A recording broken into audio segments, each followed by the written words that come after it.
Hello, everyone, and thank you for joining us for today's webinar. My name is Janelle Hughes, and I'm the Director of Communications at the Readiness and Emergency Management for Schools Technical Assistance Center, also known as the REMS TA Center. We would like to welcome you to this webinar titled Managing Donations and Volunteers Before, During, and After Major Emergency Events. This event will provide an overview of operational considerations for schools, school districts, and institutions of higher education as they prepare to manage donations and volunteers.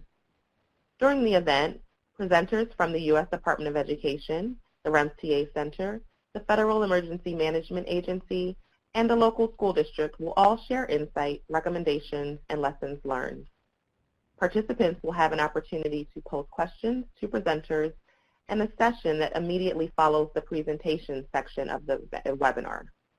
This event is being recorded and will be made available on the TA Center's website via our webinars page, along with any accompanying resources following this event. Before we start, we have a few brief housekeeping items to cover. We'll reference resources at certain points throughout this webinar, including the resource guide, which is available in the handouts pod for easy access. That pod is located right in the Q&A chat section right above that on your screen. As a reminder, there is no dial-in for this webinar. Audio is available only via the links provided. If you are experiencing any difficulties during the event hearing the audio stream, please turn up your computer speaker volume. If you continue to experience difficulties, please contact us at info@remstacenter.org. You may also request technical assistance using the Q&A tool, which is located on the right-hand side of your screen. Questions will be viewable to the webinar moderator only.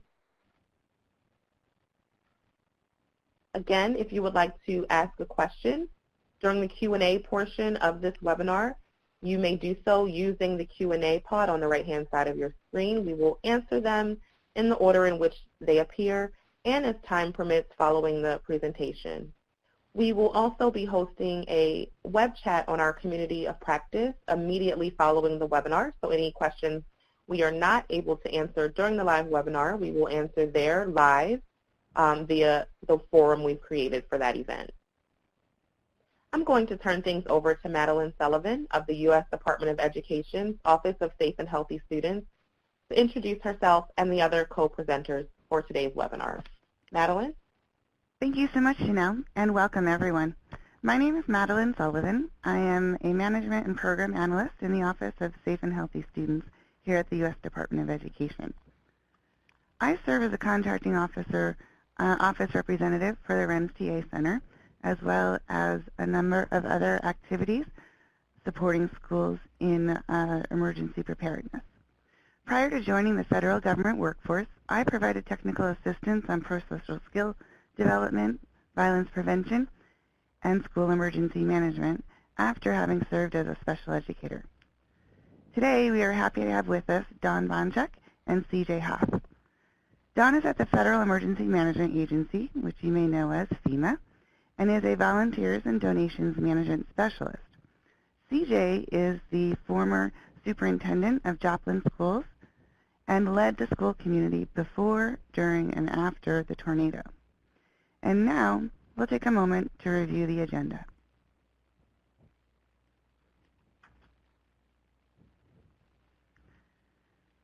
Ed and the REMS TA Center will begin by providing a brief overview of school and campus considerations for managing donations and volunteers. Don will then lead the discussion on the federal perspective of managing donations and volunteers. And after CJ, he will close the presentation portion by providing local reflections on managing donations and volunteers. And then we'll close the webinar with our Q&A session. After the webinar, please join us on the community of practice to ask and answer additional questions about this topic. You can visit the REMS TA Center website and look for the COP icon, or go to https://rems.ed.gov/COP. And then there you'll find information on how to become a member or log in if you already have. And this is the same for those persons who are joining us on the archived version of this webinar. When a major emergency event occurs at a school or within a school district or on a higher ed campus, there are various functions that responding organizations have to activate in order to respond and then recover. These functions may include, but aren't limited to, evacuation, accounting for all persons, medical services, sheltering in place, and continuity of operations. With all of these required courses of action taking place simultaneously, it can be a difficult process to manage. So this quote is from a Federal Emergency Management Agency training on the topic, and it accurately captures the paradox presented by people's willingness to volunteer versus a system's capacity to utilize them effectively. Uncoordinated, uncontrolled masses of donated goods and volunteers can interfere with disaster operations and cause a secondary disaster. So when considering how to manage donations, there are two categories to consider. The first, undesignated donations. These are services, new or used goods, including clothing, toys, food, vehicles, books, computers, etc., all those things that are offered independently and not through affiliated organizations. And then there are also the undesignated cash donors. These are persons and entities and groups, and they are offering funds, and these again are unsolicited. So can anyone think of other elements that we need to consider when discussing types of donations?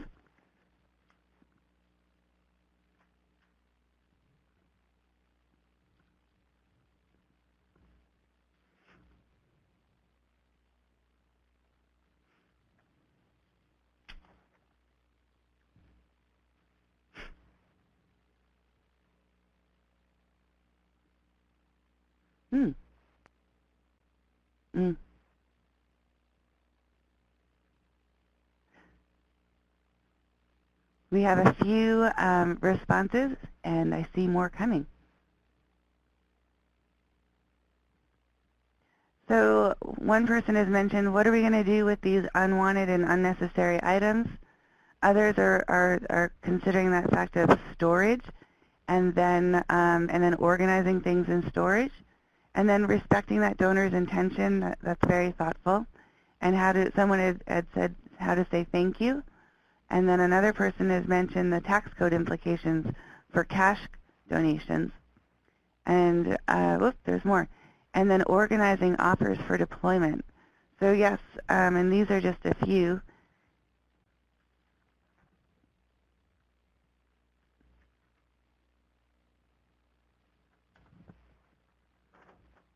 Thank you, everyone. Okay.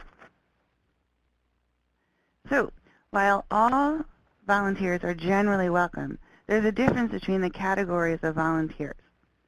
When considering how to manage volunteers, there's two categories to consider. Affiliated volunteers are attached to a recognized voluntary or nonprofit organization, and they are trained for a specific disaster response activity, and their relationship with the organization precedes the immediate disaster, and they are actually invited by that organization to become involved in a particular aspect of emergency management. Unaffiliated volunteers are part of a recognized voluntary agency, and they are not a part of a recognized voluntary agency, and they often have no formal training in emergency response. They're not officially invited to become involved, but are motivated by a sudden desire to help others in times of trouble. They come with a variety of skills. They may come from within the affected area or from outside the area. And these are also known as convergent or emergent, walk-in, or spontaneous volunteers. This latter category can present obstacles, particularly because in some cases, unaffiliated volunteers are not background checked. This is an important element when thinking about the K-12 and higher ed agencies, as they both serve vulnerable populations. And they might not be properly trained to provide general and/or location or threat hazard specific support and services. So now I'm going to turn things over to Janelle, and she'll be discussing operational aspects to consider and their relation to emergency operations plans, development, and emergency preparedness planning. Janelle? Thanks, Madeline. When it comes to managing donations and volunteers, there are many operational aspects to consider that are unique. These include information management.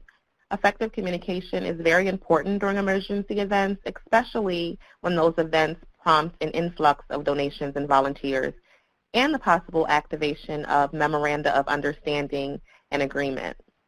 Key questions that may come up include, how will information be communicated to volunteers, donors, and the public?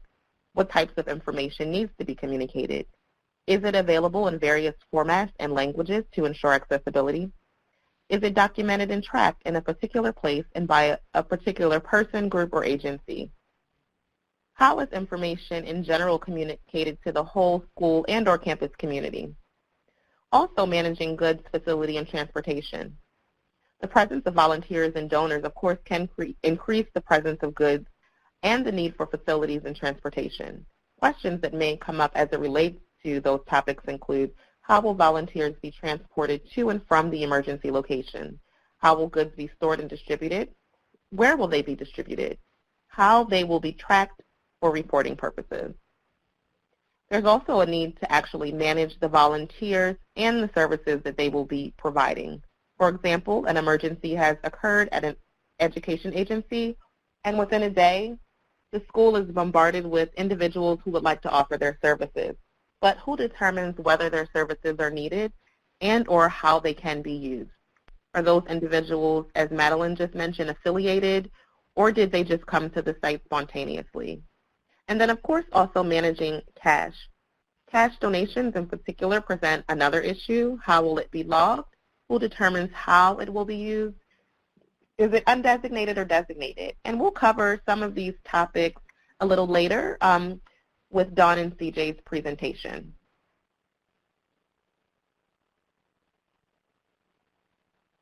Next slide.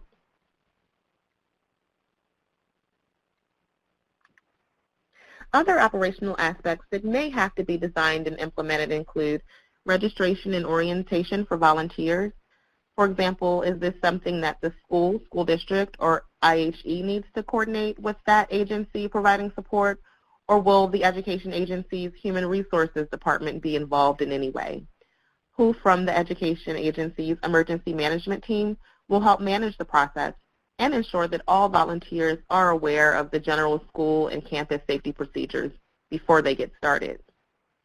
Interviews may have to be conducted, and if they aren't conducted by the volunteer organizations an education agency is partnering with, who from that agency will need to be involved? What departments will the emergency management team need to partner with to ensure that all unaffiliated volunteers are properly vetted, particularly considering that K-12 and higher ed institutions service vulnerable populations? There's also a need to consider data entry and coordination. Will someone from the agency be managing that as it relates to inventory tracking or other elements? Will identification be required to access school or campus grounds, and is that identification issued on behalf of the volunteer agency and or the education agency receiving support? And then, of course, facility management. If there is a space on the school or campus grounds that may be available to use for the purposes of a supply room, a break room, waiting rooms for volunteers, family reunification areas, who from the agency will support management of these areas, and what measures will be put in place to ensure that school or campus property is properly secured to protect staff and volunteers?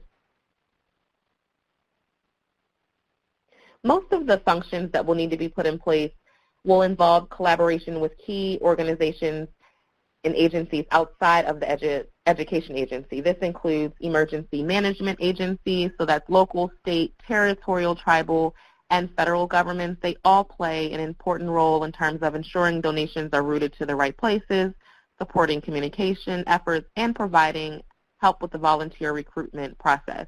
Dawn will talk a little bit more about that in a bit. We also have community-based organizations.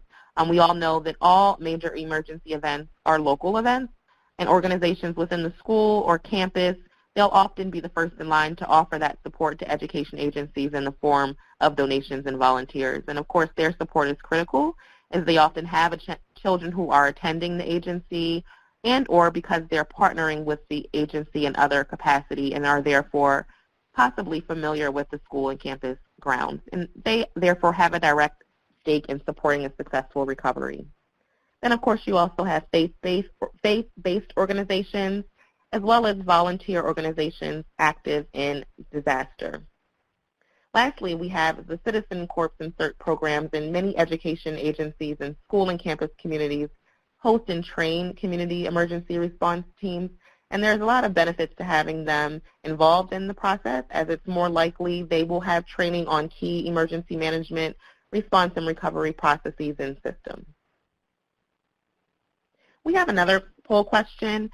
Collaboration with key agencies and organizations will help enhance preparedness, response, and recovery. And if you're tuning in today, you're probably aware of this fact. And on that note, we're going to take a moment to go to that poll question just to get a sense of how everyone participating in today's event supports education agencies with overall emergency preparedness. So if you will just take a moment to respond to the poll question, then we'll move on to the next slide.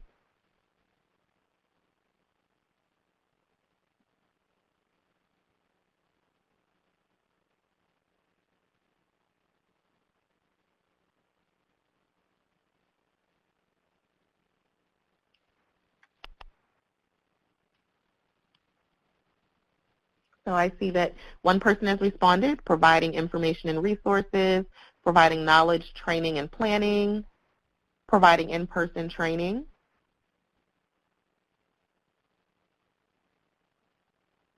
Awesome. Thank you for sharing.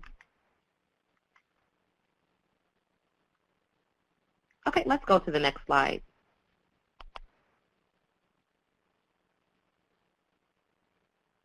As core emergency planning teams at education agencies across the country work to create emergency operations plans to respond and recover from major emergency events caused by threats and hazards that may affect their locality, they should also create plans to ensure they can manage that influx of donations and volunteers. Once those operational aspects and functions related to that management process are understood, teams at schools and school districts can incorporate them into a donations and volunteers management annex that provides an overview of goals, objectives, and activities and courses of action for before, during, and after a variety of emergency events. So we'll discuss briefly some of the things that you want to keep in mind before, during, and after an emergency event. Before an emergency event occurs, education agencies should create MOUs and MOAs with key agencies and organizations. It's recommended that you do this in advance so that those roles and responsibilities are clearly outlined. This ensures that time is not spent doing things during that emergency that could be done before. In addition, ensuring that partner organizations consider those with disabilities and other access and functional needs when training volunteer staff. It's also a good idea to designate key local, state, territorial, and federal points of contact. When an emergency happens, the last thing teams have time to do is to determine who to call for support. Also, depending on the type of emergency, cell phone lines and internet service may be compromised, which means that accessing this information will be even more difficult. So it's a good idea to determine that contact information in advance. If possible, you can even print copies and distribute them to key members of the response team. Also, develop systems to support information management. Much of the work that will have to be done will be related to information management. For example, some agencies create electronic systems to track incoming and outgoing goods and services donated and volunteered during emergency events. This was the case for state emergency management representatives within the New Jersey Department of Education following Hurricane Sandy. They actually created a matrix system that allows them to generate a spreadsheet to detail incoming goods and funds and to track where donations were distributed. Also determine which school and higher ed departments will be needed to support the process. there may be support required from various departments. For example, human resources may provide support with spontaneous background checks. Communications departments may support the dissemination of key information to the public, and facilities management staff may help ensure that access control is maintained while volunteers are on campus. In most cases, again, when an emergency happens, that emergency will be managed locally, and the school, district, or campus EOP will guide first responders, including volunteers, on how to handle response and recovery. However, in many cases, communication with jurisdictional and or federal partners will be required, and understanding how those key stakeholders operate and communicate in advance will ease any frustration with the required processes during a major emergency event. So we provided just an overview of the National Incident Management System, which is a great guide to be used by education agencies to provide support in terms of managing events on that local, state, and federal level. During an event, education agencies will want to activate the Donations and Volunteer Management Annex, and it will outline key steps the emergency managers need to take in the event of that influx. They'll also need to communicate needs clearly. Our presenter, CJ Huff, will kind of share some interesting details about the importance of really being careful about communicating those needs, and it's important to work carefully with public information officers and other partners responsible for communicating to the public to ensure that you really are communicating exactly what is needed at that time. And then also confirming tracking and inventory requirements. Some agencies on the local, state, federal, and national level require that goods received and disseminated be carefully tracked and reported. In some cases, the requirements vary depending on the type of threat, when the event occurred, and the status of the education agency as private, public, for-profit, or nonprofit. So it's important for emergency managers and first responders at education agencies to take time to confirm those requirements as soon as possible, just to ensure that your education agency is in compliance with those laws and or other agreements set up as a part of the donation process. Lastly, after a major emergency event, education agencies should take steps to revise their annex. They can learn a lot from events that happen and then use that information that is learned to inform the revisions. And of course, it's always a good time to set up a time to meet with those key stakeholders in order to discuss the things that may need to happen in terms of changing MOUs and MOAs, revising response plans, updating systems, and or just how to change the way that you engage with the whole school or campus community. Also managing event memorialization. In some cases, major emergency events such as school shootings are memorialized by the education agency and or the school or campus community as a way to remember victims. For some education agencies and their partners, this can create the need to create additional systems and or storage facilities to receive and track donations and to manage student and community volunteers who sign up. So I'm actually going to turn things over to Dawn now to share the federal perspective on this topic. Dawn? Well, thank you very much. Yes, my name is Don Bonchak. A little bit about me, though, is I am a program specialist at FEMA headquarters in the Voluntary Agency Coordination section. I've been doing and working with volunteer and donations management for, let's add it up, and I'm going to get my age away here, about 22 years. I spent 10 years with a national nonprofit that specialized in donations, and then after Katrina came on with FEMA headquarters and was now with FEMA for about 12 years.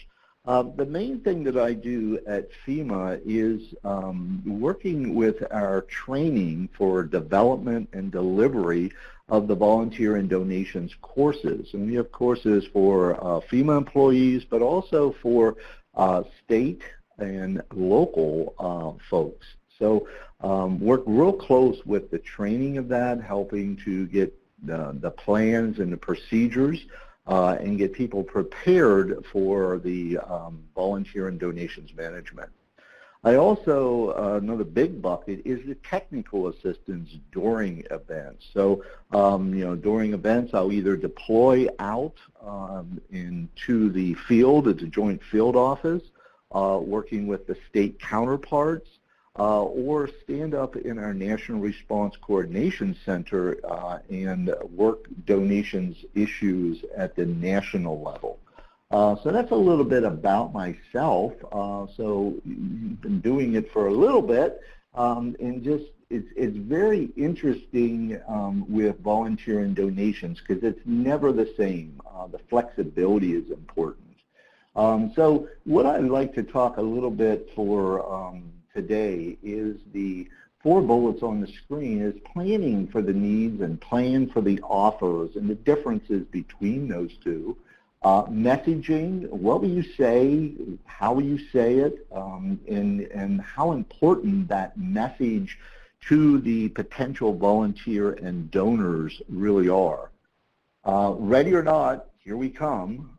So to be prepared, whether it is things or people coming your way, that how important that is to be ready for that and what that means.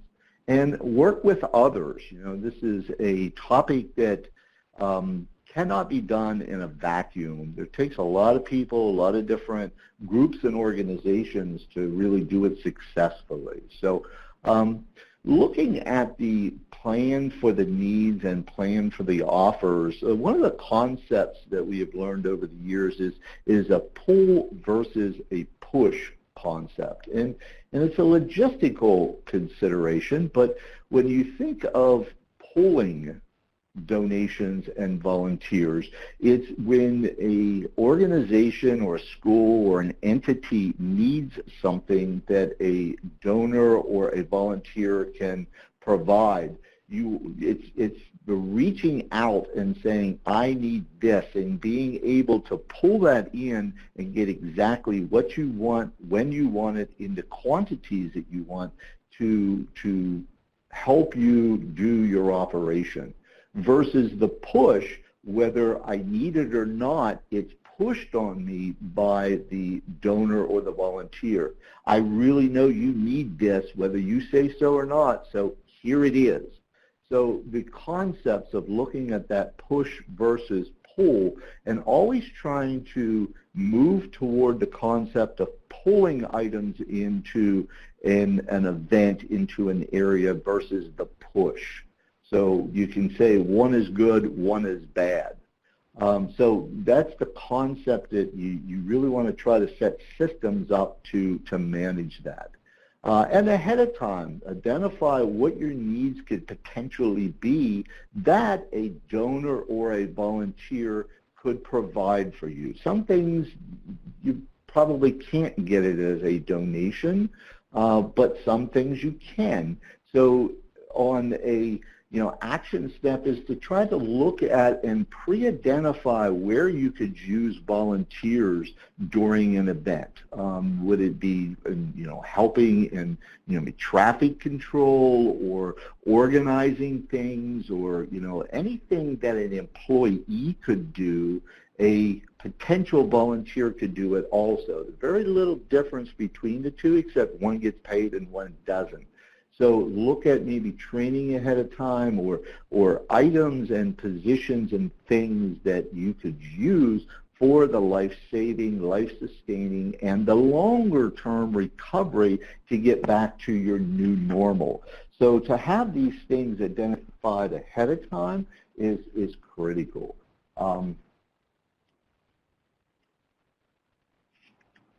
Looking at the messaging aspect of it is messaging is critical. We used to say people want to help, but I've come to realize that people need to help. I've seen so many times over the years where it's a healing process for a donor to be able to be involved in a event, to be able to help somebody else, whether they do the right thing or not is almost up to you as the person that has been affected. People don't really know how you need help, so you've got to message that to them. Tell them what you need, what you don't need. You can't tell them not to do anything, but give them something that they can get engaged with for their healing. And the examples is, during, 9/11 with the attack in New York, that I saw so many donations coming from school children that they wrote a letter and took a toy and put it in a shoebox and sent it to the disaster site. And when we opened that, we knew that we couldn't really utilize that, but to read that letter from a child saying, I lost my parent, and I can just imagine if yours was hurt during those towers falling. So that was healing to that child or that donor. So you've got to help them understand what to do and what not to do so it doesn't hurt the operation but helps. So you've got to really look at being very specific when you message out to others. What do you need? When do you need it? Where and how much? Tell them what not to do. You don't need used clothing, but maybe you could use, here to collect cash, or, have a pre-approved message ready to help them understand how to help the best. Knowing who within your chain of command needs to authorize the message ahead of time. We've seen it where you had a great message, it needed to go out, but it got stuck in the chain of approvals. So, have that ahead of time can save you a lot of frustration and problems down the road. And then the last bullet on there is don't over-ask. Keep it simple, keep it concise. If you need, certain things, ask in a very small amount, because people will get the message out and overgive. If you ask for, 2 boxes of things and you end up with 2 tractor trailer loads of the same item because everybody wanted it and wanted to give, can be problematic. So, the best practice is don't over-ask. Keep it simple and concise. Ready or not, here we come. Volunteers just show up, and they can be very useful if they're planned for, but they can be a pain if they're not. It was talked about making sure that depending on how you're going to use that volunteer, is there background checks that need done? Is there things that you can put that spontaneous volunteer to work without engaging vulnerable populations and doing other types of work? But you've got to plan for that, where they may show up in the hundreds, and what will you do? Same with things. Things can be just dropped off, and there'll be pictures that CJ will work later that people want to help, so they'll just bring things to you. But you want to slow it down. You want to redirect it. So if you don't need it, give them a place to take it elsewhere, and how to manage that. And then look at setting up systems for the long term, how to track items and keep track of the volunteer hours and when they signed in, and names and addresses that you can help later on to maybe utilize those volunteers for the longer term. And then the last bullet is working with others, making sure that you pull in people and you do this as a teamwork. It's been said during an event is not the time to exchange business cards. You want to establish relationships ahead of time. And one of the examples that I had during Hurricane Harvey in Texas last year is there was a elementary school, high school in Michigan that got a hold of us looking for another school in Texas that they could help one-on-one. So, look at not only others helping you, but if you're not affected, how can you, buddy with somebody that has been and help each other? So, looking at government, nonprofit businesses, locally and statewide, how can you get together in that planning process, pulling people together to plan for a good execution during an event? So that's my presentation. I'd love to turn it back over to you. Thank you so much, Dawn. Awesome points made. And just a reminder to all of the participants on the call, if you have any questions for Dawn, you can type them in the Q&A pod, and we will try our best to answer them during the Q&A session. Any questions not answered during that time will be answered during the web chat we'll host on the Community of Practice directly following this event. I'm going to turn things over to CJ now to share the local reflections on managing an influx of donations and volunteers. CJ? Great, thank you. I appreciate the opportunity to be here.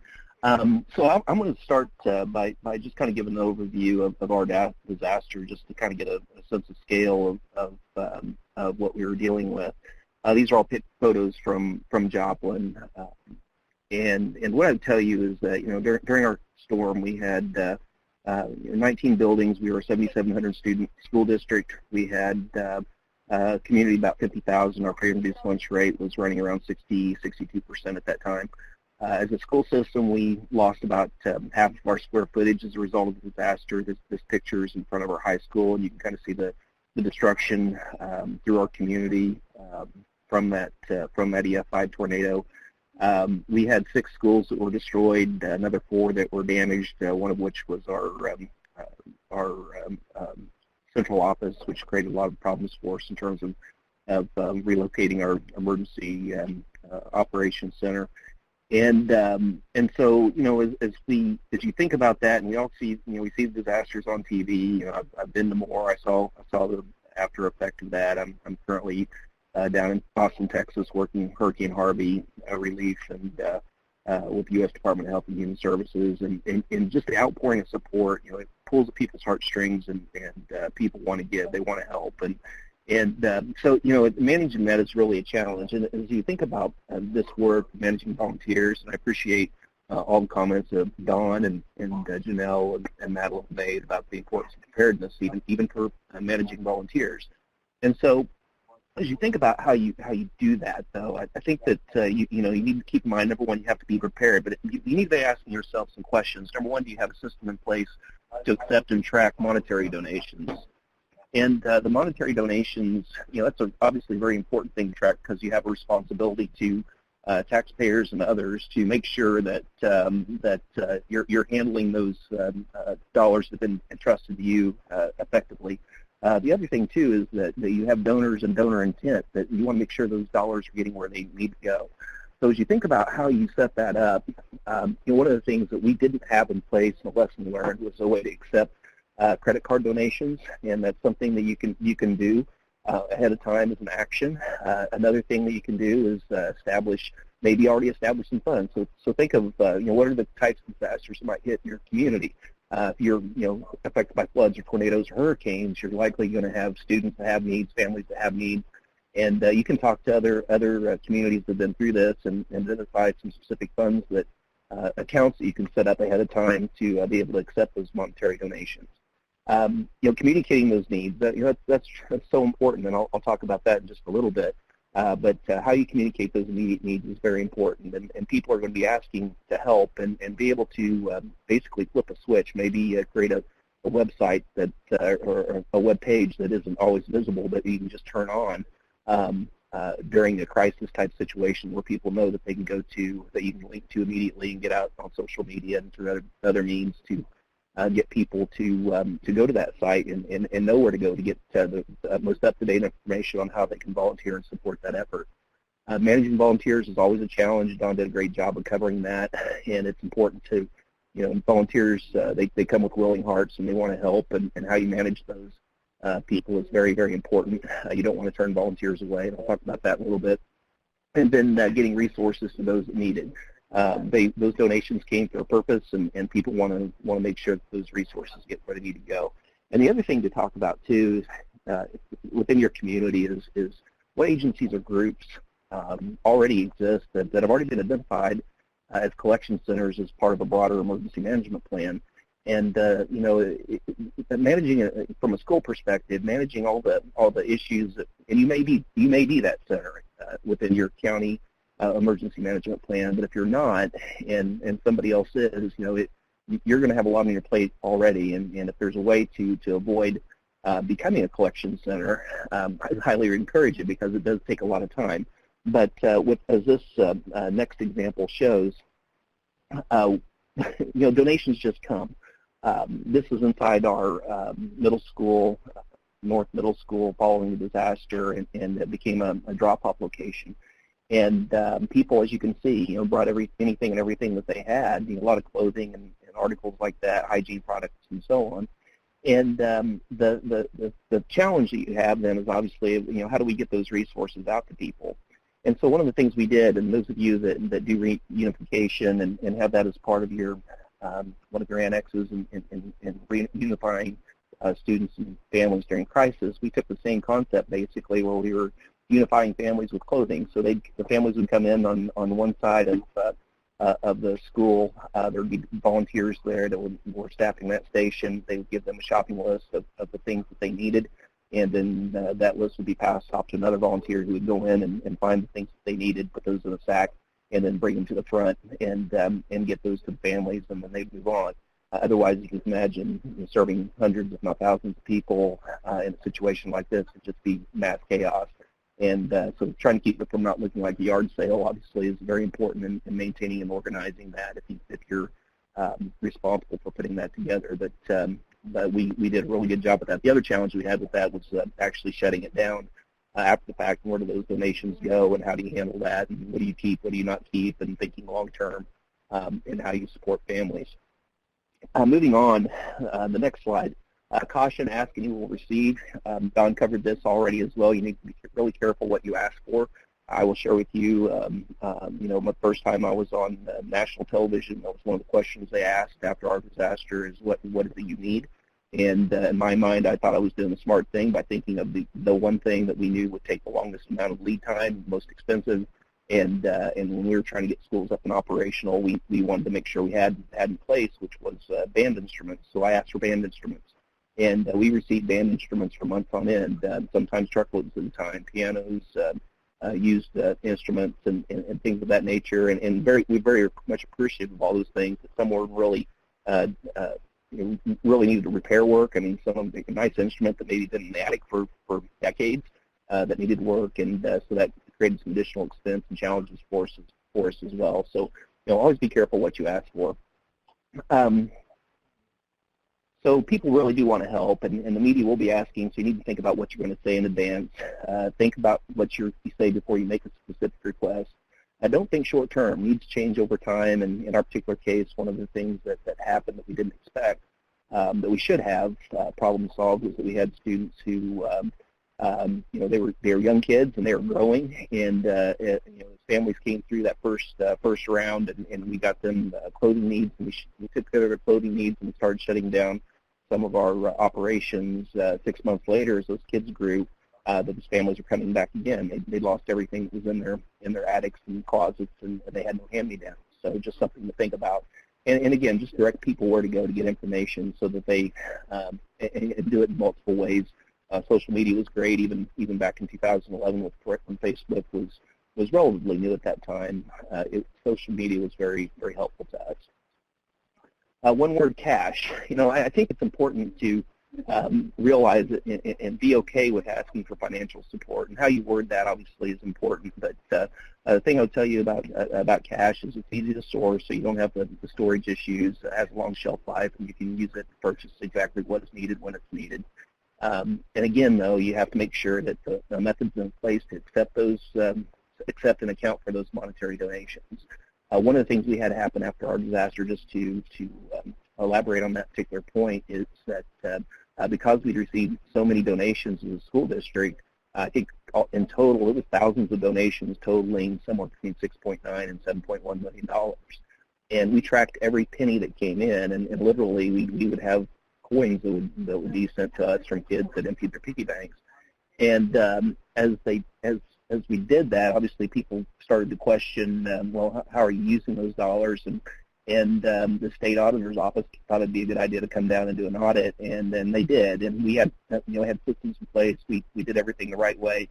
We tracked and counted for all our donations and took care of donor intent. And even within that volume of donations, they found that they had no findings of anything that had been done wrong from an accounting standpoint, or any missing money or anything like that. So So you just have to be prepared for that. I mean, that's just the reality of the society we live in.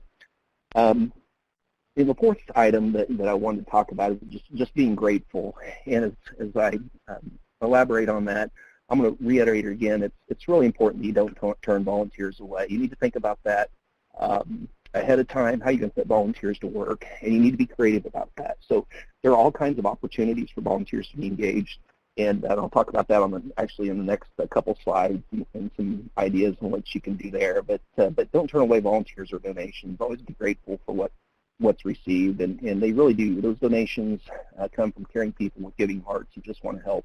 And they either saw it on the news or have a family member that's there that is experiencing that or knows somebody, or talked about in church, and they want to give and they want to help, and we need to always be grateful for anything that's received in the way of time, talent, and treasure. The last a couple slides here, and this kind of ties into the last one. Saying thank you is obviously critically important. People don't expect you to, but it's always appreciated. We tried really hard to make sure we thanked every volunteer, every donor that came to our community, or money that was sent. If there was a return address on the envelope, that's one of the ways we used volunteers was writing thank you notes to those people that provided donations. We used social media a lot to thank folks for their support and highlight specific donations. And then videos. We did thank you videos. We even did some billboards across the country. We worked with a billboard advertiser, and they provided some free billboard space so that we can do some things from coast to coast there, because we literally got donations from around the country and around the world to support our recovery efforts. So saying thank you is important, and as you think about planning and preparedness, thinking through how you would show your appreciation of those that donate to your recovery effort, I think is really important as well, and really kept people engaged in our work, and made them feel good about giving, and they are likely to give again. Our recovery effort was 5 years in the making, and we needed help every step of the way, so it keeps people involved and engaged. And so with that, I believe it's my turn to turn it back over, and appreciate everybody's time today. Thank you so much, CJ, for sharing that perspective and those lessons learned from the 2011 tornado. During this webinar, we've provided an overview of how major emergency events that affect education agencies can prompt an influx of donations and volunteers. So as you reflect on what we've discussed, consider whether there may be any events that have prompted this influx within your school or campus community, or whether your school or campus is prepared should that happen following a major emergency event.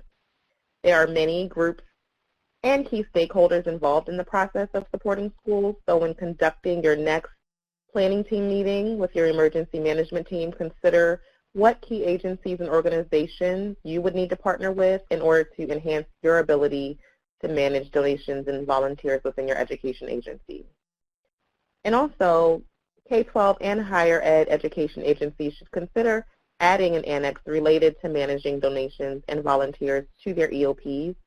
These plans can be incorporated into that annex and can involve a lot of those operational considerations that we just discussed. Keep in mind that the annex might be cross-connected to other annexes within your EOP, and that the Guide for Developing High-Quality School Emergency Operations Plans and Higher Ed Plans can support overall emergency preparedness and EOP development. At this time, we are going to move into our question and answer session. And I'm going to actually start with the first question, which is directed to Dawn. Does FEMA provide any direct support to schools in terms of managing donations and volunteers? Dawn?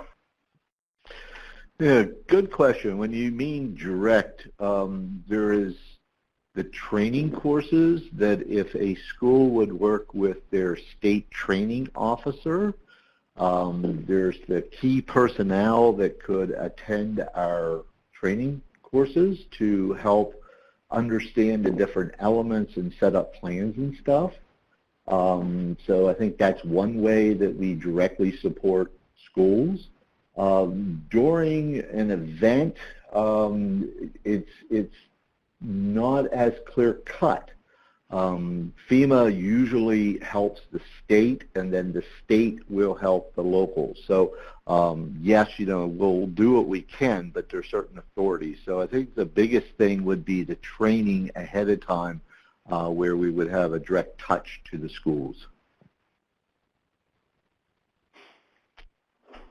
Thank you so much, Don. We have another question. This is for you, CJ. How did your school district work with the local emergency management agency to manage any donors when your district was hit by the tornado? Yeah, so primarily most of the donors and volunteers, a lot of the volunteers were filtered through the city of Joplin. They had some plans in place on managing volunteers, and some volunteers indicated a desire to work with the schools, and they'd send them our way. We also obviously had a lot of folks that just showed up at the front door of our schools and were wanting to be involved and engaged, and so we worked with them and we made it happen. One of the things, and Don was appreciated him covering this and the FEMA part of that, but one of the things that people need to remember is that from a donation standpoint, that those donations of time on the part of volunteers can be used to help offset some of the local cost share with FEMA funding that may be available for a particular disaster.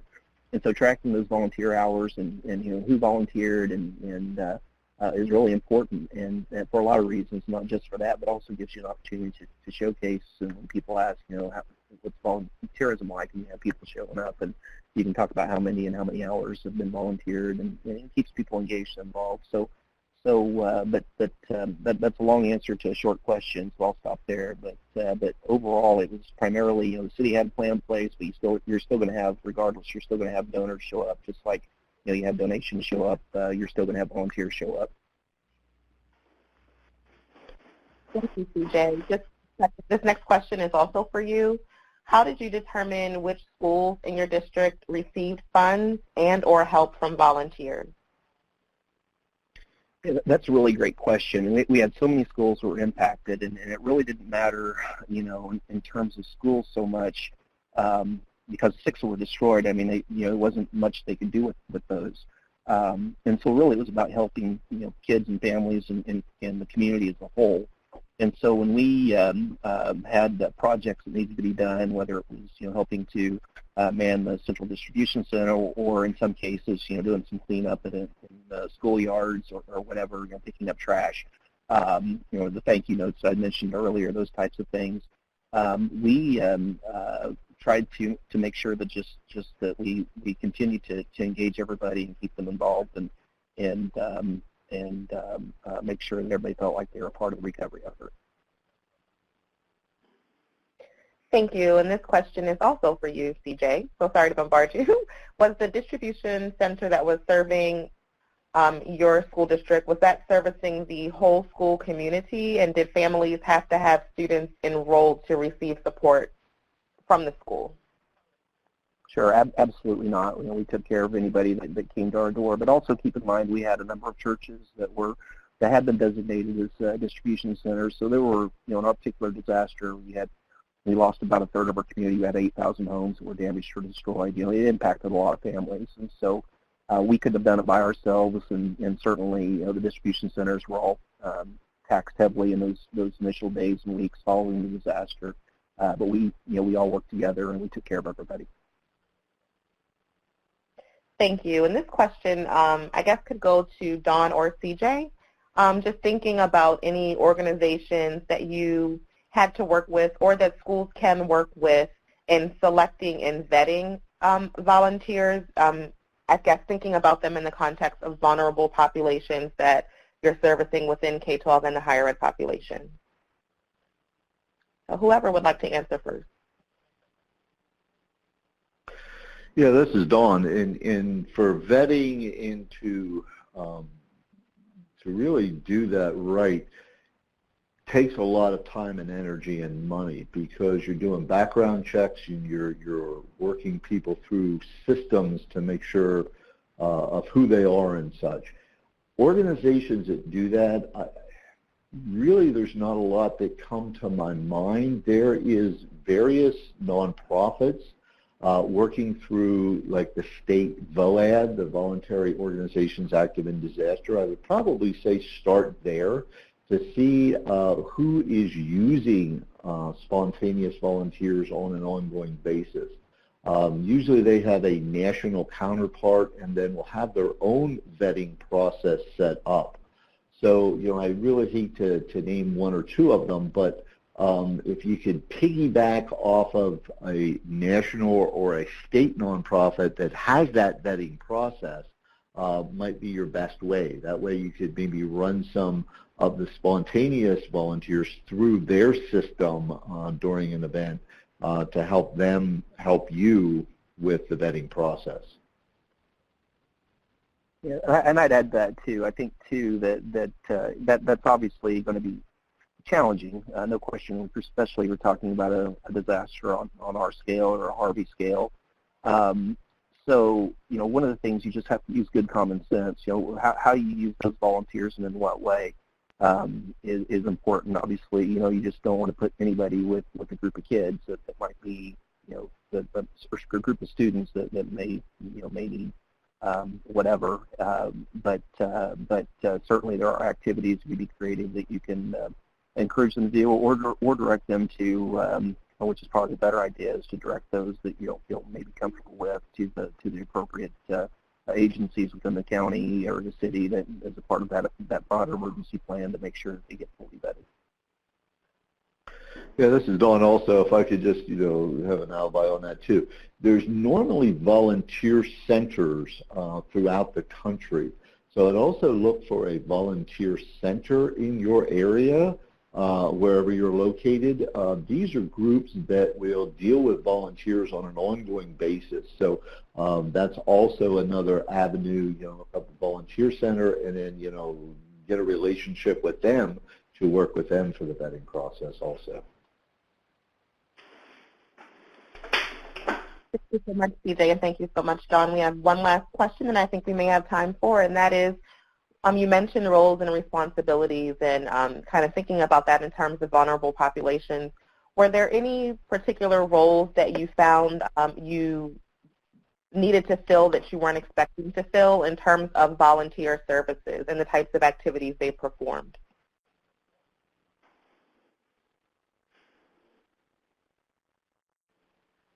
Who was that question That's for? really great.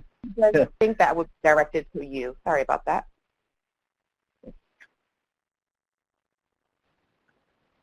Did you say it was directed to CJ? I'm sorry.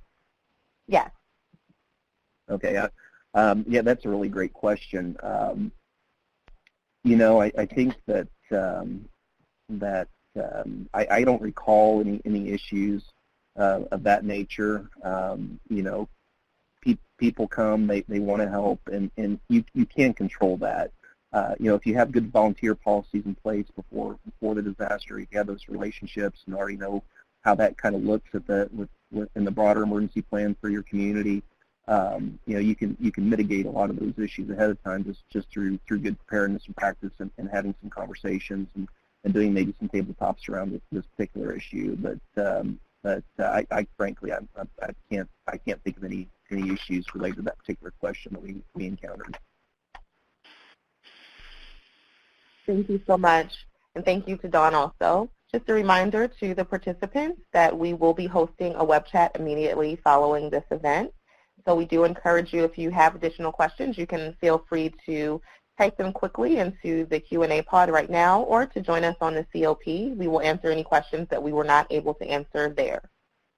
Again, we want to thank you for participating in this webinar. An archive will be available on the REMS TA Center site within 10 business days. You can connect with us in a variety of ways, including our toll-free phone line and email, info@remstacenter.org. And be sure to find us on Twitter for daily updates on our activities, as well as on important information and services from our collaborative partners. Again, we are going to move over to the REMS TA Center Community of Practice right now to continue this conversation on the web chat. We encourage you to join us there. and we will answer any questions we were not able to answer at that time. Thank you so much for joining this webinar.